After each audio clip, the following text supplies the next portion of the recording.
minds, chanting about how they had the right to make their own choices about their own children.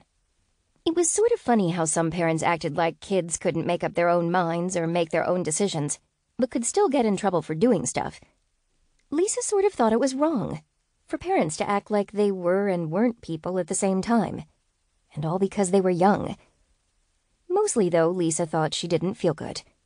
Her mouth was dry and her nose was running and her head was spinning, and her skin felt like it was 2 sizes too small, like she was going to burst out of it if she moved too quickly. She scowled at her reflection in the bathroom mirror of the hotel room she was sharing with her parents. They were probably going to say she'd spent too much time in the sun, and if she was going to be sick, they'd be better off staying in the hotel and letting her rest rather than turning it into sunstroke. And maybe they'd be right. But this was the end of the summer, and they were flying home from Florida tomorrow. If she wanted to ride the big coasters one more time, it had to be today.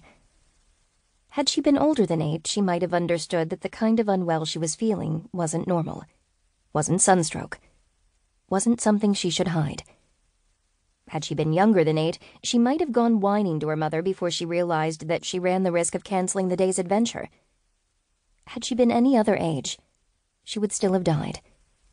But she might not have taken quite so many people with her. 2. After the outbreak, people hypothesized that the new strain of measles, dubbed Morris's disease by doctors who wanted it to be taken seriously, had been built in a lab. It had come on so quickly, they said, and it had spread so fast. There was no evidence that Morris's disease was an act of bioterrorism. No group stepped forward to claim it, an absence which inflamed the conspiracy theorists even further. After all, the first reported cases had been in Orlando, Florida. Most notably, Lisa Morris, age 8, whose death had earned her the position of index case. But they had been followed by infections all over the world. Any terrorist group foolish enough to work with one of the most infectious diseases known to man would quickly have learned the error of their ways as their own children and elders began to sicken and die. Someone claiming responsibility for the outbreak would almost have proven that it wasn't an act of bioterrorism. It didn't really matter whether Morris's disease was man-made or not. It was a killer either way. It began like measles, with a fever, a runny nose, a sore throat.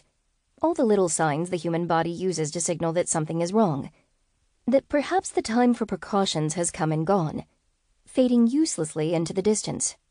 One more missed opportunity in the rearview mirror of a lifetime. From there, it progressed to Koplik spots inside the mouth, small and white and possible to overlook, and most importantly, ordinary.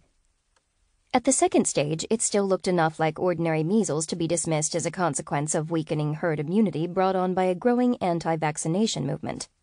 Morris's disease began to shine in the third stage. The characteristic measles rash appeared, as expected, on the 4th or 5th day after the start of symptoms. But rather than going through the usual darkening phase, it continued to worsen, softening and weakening the skin, until every motion of a Morris's victim risked tearing an infection. Brain inflammation, relatively uncommon in measles victims, occurred in up to 30% of cases. Exact numbers were difficult to determine. People died too quickly to be sure of what precisely the disease had done to kill them. Lisa. On her first day of full infectious latency, the first day when she was capable of spreading the disease to others, Lisa Morris lied to her parents, saying her slight unsteadiness was a result of not sleeping well. Her mother felt her forehead and noted that she was running a low fever, but Lisa was so excited over the idea of one more day at the amusement park, and the tickets had already been paid for. The big entertainment conglomerates didn't make a habit of refunding costs because of a sick child. What kind of business model would that have been? "She's fine," said Lisa's mother. "All right," said Lisa's father.